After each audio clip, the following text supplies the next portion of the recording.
ශතවර්ෂ 4ක් පුරාවට අරගල කරමින් දිනාගත් තමාගේම නිදහස් දේශයක හුස්ම ගැනීමේ වාසනාව හිමි වූ ඒ ඓතිහාසික දිනය 1948 වර්ෂයේ පෙබරවාරි මස 4 වනදා විය.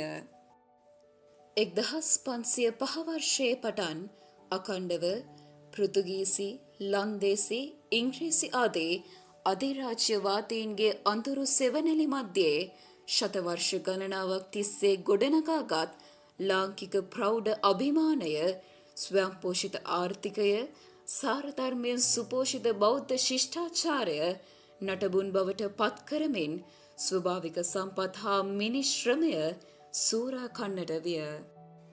මෙසේ තම බහුබිමට අත් වූ ඉරණම නොයිවසූ දේශමාමක හා ජාතිමාමක උතුමන් නිදහස නැමැති උත්තුංග අරමුණ වෙනුවෙන් මේ මිහිමත තම රුධිරය පවා වගුරවමින් නොනවතින අරගලයක නිරත වුණා.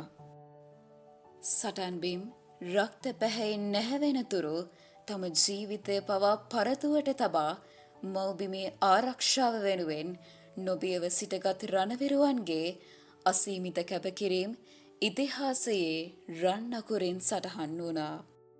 එක් අතකින් රණවිරුවන් සටන් බිමට පිවිසෙන විට තවත් අතකින් පඬිවරුන් තම පන්හිඳ මෙහෙයවමින් ජාතියේ හඬ අවදි කළා. දිවාරෑ නොබලා ජනසිත අවදි කරමින් ජනමනස ප්‍රබෝධනය කරමින් නිදහස් ලංකාවකට ශක්තිමත් අඩිතාලමක් අඩියෙන් අඩියට ගොඩනැගුවා. ඒ සියලු වෑයම්වල ප්‍රතිඵල ලෙස දිනාගත් ප්‍රතිසංස්කරණ තුළින් නිදහස් ලංකාවකට දොරටු විවර වුණා.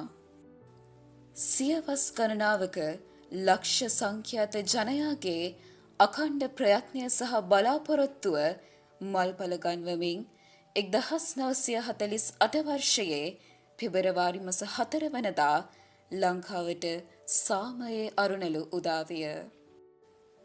අතීතයේ අධිරාජ්‍යවාදී බලවේග විසින් බිඳ දමා අහිමි කළ ජාතියේ ශක්තිමත් පදනම නව යුගයකට ගැලපෙන ලෙස ප්‍රතිස්ථාපනය කිරීම අප රටක් ලෙස බාරගත් මහත් වගකීමක් වුණා. දැනුමින් සුපෝෂිත, සුරක්ෂිත හා සුවදායී ජීවිතයක් වෙත ඕනෑම සමාජ මට්ටමකට දොරටු විවරවීමේ අවකාශයක් මෙන්ම ආධ්‍යාත්මිකව දියුණු ස්ථාවර සමාජයක් නිර්මාණය කිරීමේ හැකියාවද නිදහස තුළින්ම ලැබුණා.